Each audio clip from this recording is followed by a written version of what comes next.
Hai gengs, apa kabar? Senang sekali berjumpa dengan geng semua. Salam kenal dan salam sukses dari BizenQ. Mari tetap menjaga semangat kita masing-masing, tetap pantang menyerah, mari terus berbuat kebaikan, ayo terus berburu kesuksesan, dan selalu berpikir positif atas apapun yang sedang terjadi di seputar kita. Gengs, pembahasan video kali ini adalah tentang mengapa harus mengelola kegagalan. Isi bahasan video kali ini ada 3 gengs. Yang pertama yakni overview singkat tentang hierarki kompetensi, lebih khususnya adalah intrapersonal skill, karena ini sebagai pengantar untuk membahas tentang manajemen kegagalan. Yang kedua, isi bahasan video kali ini adalah tentang gagal, kenapa gagal, dan apa yang terjadi jika gagal. Isi bahasan yang ketiga adalah gagal lebih sering disalah persepsikan. Sebelum masuk ke pembahasan yang pertama, bagi gengs yang baru bergabung, jangan lupa untuk subscribe terlebih dahulu. Dan bagi geng yang sudah subscribe, terima kasih atas partisipasinya selama ini. Oke gengs, mari kita mulai dengan bahasan yang pertama, yakni overview singkat tentang hierarki kompetensi. Bagaimana diketahui? Ada 5 kompetensi yang harus dikelola oleh seseorang agar bisa berkembang dan bisa meraih sukses sebagaimana yang diinginkannya. 5 kompetensi tersebut adalah: pertama, intrapersonal skill, yang kedua adalah memahami orang lain, yang ketiga adalah bagaimana berinteraksi sosial, dan keempat adalah know-how management, serta terakhir dari hierarki kompetensi adalah leadership. Tentunya geng, kompetensi yang di bawah menopang kompetensi yang di atasnya. Dan intrapersonal skill menjadi basis dari semua kompetensi yang ada. Karena memang mengelola diri sendiri itu bukanlah sesuatu yang gampang. Bukankah dalam bahasa keagamaan mengatakan perang terbesar sepanjang masa adalah melawan nafsu yang ada di diri? Dengan kata lain, mengelola diri sendiri itu sekali lagi bukan sesuatu yang gampang. Dan bukan sesuatu yang susah-susah gampang. Memang susah. Bahasan awal tentang 5 kompetensi sebetulnya sudah dibahas di dalam sejumlah video. Bagi gengs yang baru bergabung, untuk mendapatkan pembahasan awal tentang 5 kompetensi ini, silahkan mengakses playlist dengan judul Prolog Hierarki Kompetensi. Mari sekarang kita mulai membahas tentang kompetensi yang pertama secara singkat gengs, yakni intrapersonal skill atau BizenQ singkat menjadi IPS. Komponen-komponen apa saja yang harus kita kelola terkait dengan intrapersonal skill ini? Ada 9 komponen yang kami gambarkan dalam bentuk segitiga. Di segitiga pertama ada 6 komponen yang harus kita kelola agar pengelolaan diri kita semakin efisien dan efektif. Komponen yang pertama adalah tentang potensi diri. Pembahasan tentang potensi diri ini meliputi mengapa potensi diri seseorang tidak berkembang dan mengapa pula potensi diri seseorang berkembang. Apa yang menjadi kendala potensi diri seseorang berkembang ataukah tidak? Contoh-contohnya seperti apa? Semuanya sudah dibahas dalam sekumpulan video yang ada di playlist dengan judul Potensi Diri vs Limitasi. Mana yang akan menang? Bagi gengs yang baru bergabung, silahkan mengakses playlist dengan judul tersebut. Dan bagi gengs yang sudah bergabung pengen mereview kembali, maka silahkan untuk mengakses sekumpulan video yang ada di playlist dengan judul Potensi Diri vs Limitasi. Komponen kedua dari intrapersonal skill yang harus kita kelola adalah tentang goal setting. Apa itu goal setting? Rumusan goal setting yang bagus itu seperti apa? Apa yang terjadi jika goal setting yang telah dibuat itu masuk kategori menantang? Tantangan yang bakal muncul apa saja? Apa yang harus dilakukan saat tantangan tersebut muncul? Bagaimana mengatasi ketakutan di saat kita memiliki goal yang menantang dan lain sebagainya. Semua itu sudah dibahas di dalam sekumpulan video yang ada di playlist dengan judul Serba-serbi Goal Setting. Komponen ketiga dari intrapersonal skill yang harus kita kelola adalah apakah kita termasuk golongan individu yang curious, yang memiliki keingintahuan tinggi. Apa itu yang dimaksud keingintahuan yang tinggi? Contohnya seperti apa? Apa saja yang harus diperhatikan supaya kita masuk ke dalam golongan individu yang memiliki keingintahuan yang tinggi? Keingintahuan dalam bahasa lainnya adalah kekepoan. Kekepoan yang tidak tepat yang sering kali dilakukan oleh seseorang itu kekepoan yang seperti apa? Semuanya itu sudah dibahas dalam sekumpulan video sebagaimana yang ada di playlist dengan judul Curiosity. Komponen keempat yang harus kita kelola terkait dengan intrapersonal skill adalah apakah kita memiliki perencanaan untuk meniti sukses kita. Pembahasan tentang perencanaan. Apa itu perencanaan? Cara simple yang seperti apa untuk membuat perencanaan? Hal-hal apa saja yang sering dilupakan dalam perencanaan? Contoh perencanaan yang baik seperti apa? Semua itu sudah dibahas dalam playlist dengan judul planning. Komponen kelima yang terkait dengan intrapersonal skill yang harus kita kelola adalah sudah sejauh mana ketajaman, kemampuan eksekusi kita. Apa itu yang disebut eksekusi? Kenapa eksekusi itu penting? Sinyal-sinyal eksekusi seseorang lemah atau kuat itu seperti apa? Apa yang harus diperhatikan jika kita menginginkan eksekusi yang kuat? Semuanya itu sudah dibahas di dalam sebuah video di playlist dengan judul eksekusi. Dan Dan komponen keenam dari intrapersonal skill yang harus kita kelola adalah apakah kita termasuk golongan individu yang memiliki antusiasme yang tinggi terhadap perubahan. Bahasan-bahasan tentang perubahan. Kenapa harus berubah? Apa tujuan perubahan? Apa respon perubahan? Perubahan kekinian yang kita hadapi itu tantangannya apa? Bagaimana cara memetakan apakah kita itu termasuk golongan individu yang agile? Apakah organisasi kita ini sudah agile atau belum? Semuanya sudah dibahas dalam sekumpulan video yang ada di playlist dengan judul Enthusiasm of Change. Bagi gengs yang ingin mendapatkan bahasan yang mendalam, kontekstual, dan komprehensif tentang 6 komponen ini, kami sarankan untuk mengakses playlist tersebut. Nah, sekarang masuk ke pembahasan komponen yang ketujuh, geng. Komponen ketujuh dari intrapersonal skill sebagai komponen pelengkap dari 6 komponen sebelumnya adalah memanajemeni kegagalan. Ini adalah video awal tentang bahasan manajemen kegagalan dengan judul Mengapa Harus Mengelola Kegagalan. Apa itu yang dimaksud gagal, gengs? Saya yakin gengs semua pasti tahu jawabannya. Seseorang dikatakan gagal bila yang bersangkutan tidak mencapai sasaran. Yang dimaksud sasaran di sini adalah bisa jadi berupa keinginan, bisa juga berupa harapan, dan lain sebagainya. Maka untuk tahu seseorang gagal atau tidak, harus ada sasaran terlebih dahulu. Nah, dalam hal ini, sasaran ini bahasa umumnya adalah goal. Untuk bisa mengetahui seseorang gagal atau tidak, maka orang itu harus tahu goalnya terlebih dahulu. Tanpa diketahui goalnya terlebih dahulu, kita tidak bisa memutuskan bahwa yang bersangkutan itu gagal ataukah tidak. Untuk mengetahui gagal ataukah tidak, ilustrasinya kurang lebih seperti ini. Ada sasaran yang ingin kita tuju, di mana sasarannya ini adalah katakanlah titik terkecil dari bidang sasaran melingkar seperti ini. Lalu panah kecil yang kita miliki kita lemparkan ke arah sasaran.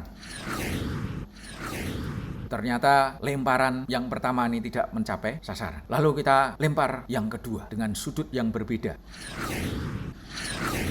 Ternyata hasilnya pun tidak sesuai. Yang ketiga kita lakukan hal yang sama dengan sudut yang berbeda, tidak mencapai juga. Dan yang keempat, tidak tercapai juga. Kondisi tidak mencapai sasaran inilah yang disebut gagal. Kenapa bisa gagal? Ada beberapa hal yang menjadi penyebab terjadinya kegagalan. Yang pertama adalah bisa jadi gagal karena adanya salah asumsi, ataukah asumsi yang menjadi basis sebelumnya telah mengalami perubahan. Katakanlah dengan menggunakan ilustrasi sederhana tadi, bisa jadi gagal karena asumsinya pada saat melempar panah kecil ini kita menggunakan kekuatan A. Ternyata pada saat eksekusi kekuatan kita ternyata B, atau mungkin C, atau mungkin D. Asumsinya kita bisa melempar dengan sudut tertentu, tapi ternyata pada saat pelaksanaan sudut lemparan tidak sesuai dengan asumsi yang sudah sebelumnya ditetapkan. Nah, ini yang menyebabkan terjadinya kegagalan. Yang kedua, kegagalan bisa terjadi karena adanya komitmen yang berubah. Ini komitmennya bisa komitmen dari diri kita sendiri ataupun komitmen dari orang lain yang ikut serta berpartisipasi dalam upaya untuk mencapai sasaran. Misalkan ada teman kita yang meletakkan bidang sasaran ini, jaraknya disepakati katakanlah 2,5 meter. Namun ternyata teman kita tidak bisa memenuhi komitmennya. Bidang sasarannya diletakkan lebih dari yang sudah dikomitmenkan. Atau kita sendiri sudah awalnya berkomitmen untuk melempar dengan kekuatan tertentu, ternyata kita berubah komitmen sehingga terjadilah kegagalan. Dan ada faktor-faktor penentu lain yang terlepas dari radar monitoring sebelumnya. Berhasil atau tidaknya kita melempar panah kecil tadi ditentukan oleh konsentrasi kita. Nah, ternyata pada saat proses pelemparan tadi kondisinya adalah kondisi rame, riuh, dan kita tidak bisa mencegah kondisi rame riuh yang diakibatkan oleh kedatangan orang-orang lain. Katakanlah itu sebagai faktor penentu yang lain sehingga merusak konsentrasi yang ada, dan bisa jadi karena hal-hal yang lainnya. Yang menjadi persoalan berikutnya adalah